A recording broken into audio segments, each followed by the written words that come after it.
औज़ुबिल्लाहिमिनश्शैतानिर्रजीम बिस्मिल्लाहिर्रहमानिर्रहीम। उम्मीद है आप सब ठीक होंगे, खैरियत से होंगे। मेरी कंपनी के ऊपर सवाल उठाया गया जिसका मैं जवाब देना लाजमी समझता था। असल में मेरे पास टाइम नहीं था, जिस वजह से मैं पिछले 2-3 दिनों से वीडियो बना के बता नहीं सका। तो स्ट्रेट आता हूँ बात की तरफ। मेरी कंपनी के ऊपर एक बंदे ने सवाल उठाया, उसे मैं पहले एक्सपोज कर चुका हूँ, एविडेंस के साथ एक्सपोज कर चुका हूँ, और कुछ लोगों का एविडेंस अभी मौजूद है जो मैंने अभी तक पब्लिश नहीं किया। मैं उस बंदे की आपको बात सुनवाता हूँ, उसने मेरे बारे में कहा क्या, मेरी कंपनी के बारे में क्या कहा, और उसके बाद मैं आपको उसी बंदे की एक दो और ऐसी वॉइसें सुनाऊंगा कि वो सुनने के बाद आप लोगों को अंदाज़ा हो जाएगा कि ये बंदा किस तरह का है। तो पहले मैं आपको इसकी वॉइस सुना देता हूँ जो इस बंदे ने मेरे बारे में बात की, बाकायदा मेरा नाम लेके। तो ये आप सुने ज़रा। थोड़ा सा आप हट जाएं तो फिर रेट जो है वो कम हो जाता है। और एक बात और भी कहना चाहूंगा कि कुछ लोग जो है वीडियोस पे ना यानी कि अफवाह फैला रहे हैं कि जिशान ने फरहाद के साथ ये कर दिया, फलाने के साथ ये कर दिया, जीने के साथ ये कर दिया, तो ये सब झूठी वीडियोस हैं। आप लोग इनके ऊपर ट्रस्ट ना करें, ये सब नौसरबाज हैं। और एक लड़के ने पैसे किया जो है ना वो अपने इसके ऊपर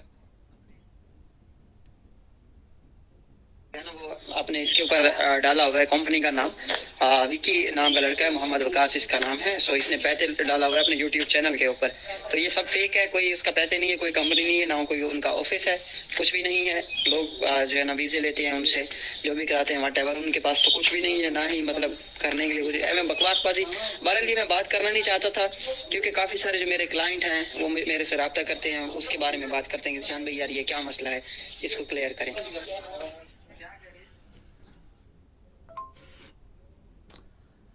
अच्छा, तो मसूफ़ आपका मैं मसला क्लियर कर देता हूँ। अब सबसे पहले आपने कहा जी फरहाद के साथ आपने कुछ नहीं किया। फरहाद भी मौजूद है, उसका नंबर किसी को चाहिए मेरे से ले लें। अल्फन फरहाद से पूछें, लास्ट डे इमिग्रेशन में बैठा हुआ था, क्या किया इस बंदे ने उसके साथ। बाकी फरहाद ने खुद अपने बारे में और जो कुछ हुआ उसके बारे में क्लियर बताया हुआ, फिर डॉक्टर साहब ने बताया हुआ, फिर इसकी अपनी लीक वॉइसेस थी जो मैंने लगाई थी, वो आपने सुनी। अच्छा, फिर अब मासूफ फरमाते हैं, जनाब कहते हैं जी लोसरबाज, फराडिये, मुनाफिक, झूठा है, एक नहीं कईयों के साथ इसने इस तरह किया है। कहते हैं जी पेते, कोई पेते नहीं है। विकी नाम का लड़का है, मेरा नाम विकी है। मोहम्मद वकास, मेरा नाम मोहम्मद वकास है। अल्हम्दुलिल्लाह, लोग वीज़ा भी लेते हैं और वीज़ा देते भी हैं, लेकिन आपकी तरह किसी के साथ आज तक कुछ नहीं किया। इसीलिए चैलेंज करते हैं, किसी बंदे के साथ कुछ किया, बंदा हल्फन आके कहे, डबल पैसे उसे वापस करेंगे। सिंगल भी नहीं, डबल पैसे वापस करेंगे, माफ़ी भी मांगेंगे उससे। कोई बंदा आके हल्फन ये कहे कि उसके साथ ज्यादती की है मैंने। नंबर 2, मसूफ कह रहे हैं जी कंपनी नहीं है, तो मैं आपको बताता हूँ अल्हम्दुलिल्लाह कंपनी भी है, पेटी इंडो पाक इंटरनेशनल कंसल्टेंट के नाम से।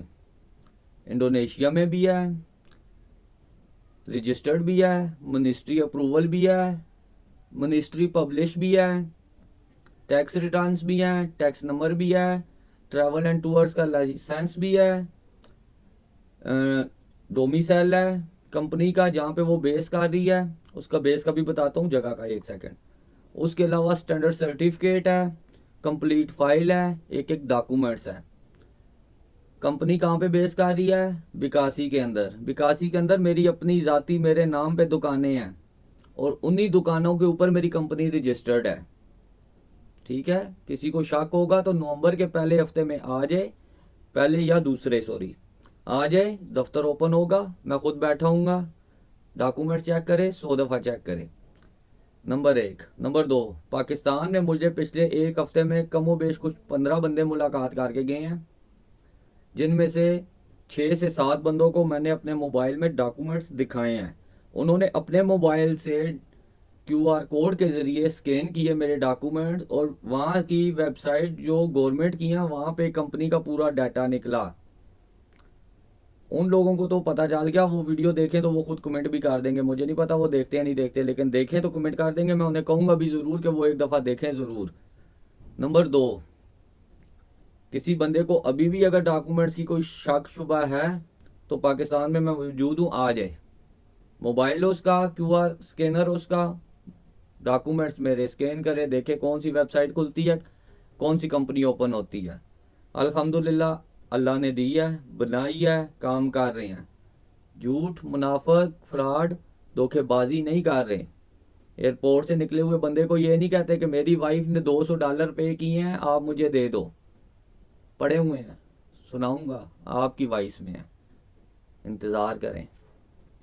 जनाब मसूफ फरमाते हैं कि मेरे क्लाइंट्स पूछते हैं, तो आपके जो क्लाइंट्स इससे पहले जो आपने उनका अशर किया और जिनका आप करने का सोच रहे हैं, उन्हें अंदाज़ा हो गया इस चीज़ का और बड़े अच्छे तरीके से हो गया। और बाकी जो आपके क्लाइंट्स हैं, मैं उन्हें बरादराना तौर पे ये मशवरा देता हूँ कि इस बंदे के साथ आप जो भी काम करें रिकॉर्डेड करें। ये नाकाबिल एतबार इंसान है। इसके साथ जो लोग उठ बैठ चुके हैं, एक प्लेट में खा चुके हैं, उनसे रब्ता करके इस बंदे के करैक्टर के बारे में पूछ लें कि ये बंदा है किस तरह का। मेरे पास इस मोबाइल में ऐसा डाटा मौजूद है कि अगर मैं वो वहाँ गवर्नमेंट को दे दूँ तो इसके लिए तो प्रॉब्लम बने ही बने, मेरे पाकिस्तानियों के लिए प्रॉब्लम बनती है। और वो चीज़ें मेरे पास यहाँ पे आए हुए बंदों ने देखी हैं मेरे मोबाइल में और उन्होंने कहा है मुझे कि विकी भाई आपका अच्छा फैसला है, आप ये पब्लिश नहीं करते। ये तो हम सारों के लिए जो नहीं जाने वाले उनके लिए प्रॉब्लम्स खड़ी कर देंगी, जैसे कि बांग्लादेश के लोगों के लिए प्रॉब्लम्स हैं। लेकिन ज़रूरत पड़ने पे मैं वो चीज़ें भी पब्लिश कर दूंगा। अगर ये बंदा बाज ना आया तो मैं ये चीज़ें भी पब्लिश कर दूंगा। मैं ऐसे आज लास्ट टाइम बता रहा हूँ क्योंकि इससे पहले मैं ऐसे काफ़ी दफ़ा वार्निंग दे चुका हूँ इन चीज़ों के ऊपर। तो ये चीज़ें तो ये बर्दाश्त कर लेगा, वो चीज़ें ये बर्दाश्त नहीं कर सकता। अच्छा जनाब मसूफ, आप अपने क्लाइंट्स के साथ क्या करते हैं? मैं आपका ज़रा एक वॉइस आपको सुनवाता हूँ, आप ज़रा सुने उस वॉइस को, आपको भी अंदाज़ा हो आप अपने क्लाइंट्स के साथ किस तरह का जो है ना सलूक आपने रखा हुआ है। आप उन्हें मशवरे कैसे देते हैं वीज़े के बाद? यही तो मैं बता रहा हूँ ना कि मेरी 4-5 कंपनी है, तो ये आपका और कंपनी का वीज़ा है, यानी कि और स्पॉन्सर है, एक उसका और स्पॉन्सर है। ये है ना, दिन का ना कोटा होता है पर डे का, 5% जो है ना, वो पर डे के हिसाब से ना 5% ले सकते हैं। मतलब एक दिन में, जिस तरह की बैंक की लिमिट होती है ना कार्ड की, कि एक दिन में आप 50,000 निकाल सकते हैं, फिर 12 घंटे 24 घंटे बाद फिर जो है अगले दिन पे जो है ना ट्रांजेक्शन होती है। सेम इसी तरह एक दिन में आप एक कंपनी से 5 वीज़ा निकाल सकते हैं। तो क्लाइंट बहुत ज़्यादा आ रही है ना इंडोनेशिया में। अरे भाई अच्छा जनाब मसूफ की 5 कंपनियां हैं, मसूफ की 5 कंपनियां, तो मसूफ जिनसे वीज़ा ले रहे हैं मेरे तो बड़े अच्छे ताल्लुकात हैं उनके साथ, ठीक है। मसूफ ने ये मैसेज इनको किया, वो वीज़ा जहाँ से निकला, मेरे तो बड़े अच्छे ताल्लुकात हैं उनके साथ। उस कंपनी का जो मालिक है मैं उसे भी जानता हूँ, मेरा बड़ा अच्छा भाई हूँ, अल्लाह ताला है उसके साथ। तो जनाब मसूफ की 5 कंपनियां, 5 कंपनियों के नाम तो ज़रा मसूफ पब्लिश करें ना ज़रा डिटेल्स के साथ। हमने तो अपने व्हाट्सएप के ऊपर एक एक चीज़ की डिटेल्स लगाई हुई है। किसी को शक है तो हम ओपन चैलेंज कर रहे हैं, हमारे पास आ जाए, हम दिखाने को तैयार हैं। चाहे पाकिस्तान में आए, चाहे इंडोनेशिया में आए। किसी को इंडोनेशिया में शक है वो भी इंडोनेशिया आ जाए। मैं पाकिस्तान में हूँ, बिकासी आ जाए, बंडोंग आ जाए, उसके बाद समारांग आ जाए। तीनों जगहों पे बंदे बैठे हैं मेरे, तीनों में से जिस मर्जी के पास चला जाए, वो आपको डॉक्यूमेंट्स दिखाएंगे कंपनी के, जिस मर्जी को चेक करवा ले वहाँ पे।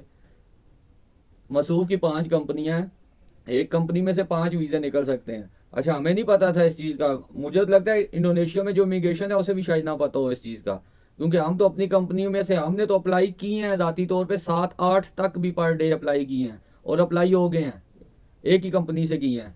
तो एक कंपनी में से 5 वीज़े, ये कोई बात समझ नहीं आ रही कि बैंक लिमिट कहाँ से आ गई और इमिग्रेशन कहाँ से इसका कनेक्शन कर लिया। वो इमरान खान साहब ने एक बात की थी ना कि एक तो ये लोग पढ़े लिखे नहीं हैं, दूसरा ये तालीम हासिल करने की कोशिश भी नहीं करते। अच्छा मसूफ जनाब चूना सूना लगाते रहे, हर वीडियो में कह रहे होते हैं मैं वीज़ों का काम कर रहा हूँ, मैं वीज़ों का काम कर रहा हूँ, मेरे पास आ जाओ, मैं आपको अपने पास रखूँगा, मैं वीज़ों का काम कर रहा हूँ। जो वीडियो उठाएं उसके अंदर मसूफ का एक ही काम है, ठीक है, शुरू से लेके आखिर तक वो एक ही रोना है। तो जनाब पहले आप ऐसे काम ही ना करते कि आज आपको रोना धोना पड़ता है इस तरह। बहरहाल एनीवे, इसके बाद मसूफ ने एक चीज़ और बताता हूँ, स्पॉन्सर के हवाले से, इनविटेशन के हवाले से मसूफ ने क्या फरमाया है, सुने ज़रा। क्या मसला हल कर दूं? डॉक्यूमेंट तो यही होते हैं जो शादी के लिए आप खुद बनवा के लाते हो। उसके अलावा दूसरे डॉक्यूमेंट होते हैं जिनके ऊपर वीज़ा निकलता है, आपके पासपोर्ट, ID कार्ड और वैक्सीन। तो अब्बू को बताओ ना कि वीजा आ गया है ना, डॉक्यूमेंट यही होते हैं। उसके बाद इनविटेशन लेटर क्या चीज होती है मेरे भाई, ये कागज का टुकड़ा होता है। कंपनी आपको जो वीजा इशू किया है जिस कंपनी से, वो कंपनी आपको ये थोड़ी बोलेगी कि भाई, आप इमिग्रेशन वालों से ये थोड़ी बोलेगी कि भाई हाँ ये हमारी जिम्मेदारी है, ये हमारे पास आ रहा है, या इसको हम अपने पास रखेंगे, या ये थोड़ी होता है मेरे भाई। ये तो एक यूं समझें कि इन चीजों का होना और ना होना एक ही चीज है। आपको ठीक समझ है, नहीं आ ये रही। सुन लिया आपने। मैंने बोला है कि आप मसूफ फरमा रहे हैं जी, स्पॉन्सर क्या होता है, इनविटेशन क्या होता है, वाले साहब को पता है, इन चीज़ों की ज़रूरत नहीं होती। तो जनाब मैं आपको बताता हूँ ना, मैं समझाता हूँ आपको, मैं बैठा ही आपके लिए हूँ, आपकी वजह से तो मैं यूट्यूब तक आया था, आपकी वजह से ही तो मुझे इतना लोगों से प्यार मिला, इतने लोगों तक मेरी अप्रोच की, जहाँ पे मेरा थोड़ा क्लाइंट था। अब अल्हम्दुलिल्लाह मेरे पास इतना क्लाइंट है कि मैं उन्हें टाइम देना मेरे लिए मुश्किल हो जाता है। तो मसूद मैं आपको समझाता हूँ, बिल्कुल मैं हाजिर हूँ जनाब, नौकर हूँ आपका, आपको समझाऊंगा इंशाल्लाह बेहतरीन तरीके से। तो मसूफ, स्पॉन्सर ये होता है कि जब एक कंपनी वीज़ा अप्लाई करती है ना, तो वो सुरात पर नियतान जन जामिनन ये एक लिखती है, इसके अंदर डाटा डालते हैं, डाटे के बाद ओरिजिनल स्टैंप लगती है कंपनी की, इमिग्रेशन को जमा होता है। इसका मतलब होता है कि कंपनी इस बंदे की गारंटी ले रही है इंडोनेशिया एंट्री के लिए, और रिक्वेस्ट कर रही है इमिग्रेशन को कि इस बंदे को वीज़ा दिया जाए ताकि ये बंदा इंडोनेशिया आ सके। अब पर्पज़ उसके मुख्तलिफ हो सकते हैं, वो विज़िट के लिए आ रहा है, वो स्पोर्ट्स एक्टिविटीज़ के लिए आ रहा है, फिल्म मेकिंग के लिए आ रहा है, न्यूज़ के लिए आ रहा है, या शादी के लिए आ रहा है, बिजनेस के लिए आ रहा है, बिजनेस देखने के लिए आ रहा है। एक्टिविटीज़ मुख्तलिफ हो सकती हैं, लेकिन ये कंपनी लिखती है जनाब, इमिग्रेशन के डाटे में ये चीज़ें पड़ी होती हैं। अच्छा जनाब, उसके बाद ये स्पॉन्सर जो होता है ना, आपको बताते हैं कि इमिग्रेशन के पास तो डाटा होता ही होता है इसका, और ये कंपनी की रिस्पॉन्सिबिलिटी होती है जिस वक्त बंदा आ रहा होता है। शायद आपके इल्म में नहीं है ना, वो खान साहब ने सही कहा था, एक तो लोग पढ़े लिखे नहीं हैं और इल्म हासिल करने की कोशिश भी नहीं करते। तो जनाब ये ऐसा होता है कि जो इनविटेशन होता है वो आपको एयरपोर्ट के ऊपर ज़रूरत पड़ जाता है, और इनविटेशन आप दे दें तो आपकी मेहरबानी होती है, ना दें तो आपके ऊपर जोर नहीं चलता। लेकिन हमारा जो काम होता है ना, हमारा भी क्लाइंट पूछता है ना हमारे से, तो वो भी सवाल करता है फिर। तो हमारा काम ऐसा होता है कि हम वीज़ा देते हैं, साथ अपने क्लाइंट को इनविटेशन भी देते हैं, और साथ अपने जो क्लाइंट हमारा वहाँ पे वीज़ा चेंज करना चाह रहा होता है, ठीक है, किसी और स्टेटस के अंदर, या उसे स्पॉन्सरशिप लेटर की ज़रूरत पड़ जाती है एक्सटेंशन के लिए या किसी मामले के लिए, वो हमसे रब्ता करता है तो हम प्रोवाइड कर देते हैं। जनाब हम उससे ये नहीं कहते कि एक जूता लगता है, ठीक है, बिल्कुल नहीं कहते उसे ये कि स्पॉन्सर लेटर के ऊपर एक जूता लगता है, बिल्कुल नहीं कहते। हम अपने क्लाइंट को वीज़ा, स्पॉन्सरशिप लेटर और इनविटेशन लेटर फ्री में दे देते हैं। तो भाई साहब मैं अभी अपनी कंपनी का एक NPWP जो टैक्स रिटर्न का होता है वो भी लगाता हूँ इस वीडियो के साथ, फिर मैं अपनी कंपनी का एक इनविटेशन लेटर भी लगाता हूँ, ठीक है, ताकि मेरे जो देखने वाले हैं उन्हें ये भी समझ आ जाए कि स्पॉन्सरशिप लेटर होता क्या है या इनविटेशन लेटर होता क्या है। तो NPWP लगाने का सिर्फ मकसद ये है कि उसके ऊपर नाम वगैरह लिखा हुआ है, काफ़ी सारी चीज़ें लिखी हुई हैं, बार कोड लिखा हुआ है, तो वो कोई स्कैन करना चाहे तो कर सकता है। और ये इतना मैटर नहीं करता, ये जनाब कह सकते हैं जी NPWP तो कोई भी बनवा सकता है, बिल्कुल बनवा सकता है, लेकिन इसके अलावा भी किसी को कोई डॉक्यूमेंट देखने की ज़रूरत है तो वो हजूर शौक से आए, देख सकते हैं। लेकिन ये सोच के मत वो आए कि वो आएंगे मैं उन्हें दिखाऊंगा भी, क्लियर भी करूंगा, अपनी सफाई दूंगा और फिर मैं उनका काम भी करूंगा, फिर मैं उनका काम नहीं करूंगा। मुझे लालच नहीं है इन चीज़ों की। जिस बंदे को लालच है ना, उसका आप चैनल अलब से ये तक उठा के देख लें वो आप लोगों के साथ क्या क्या क्या रहा है।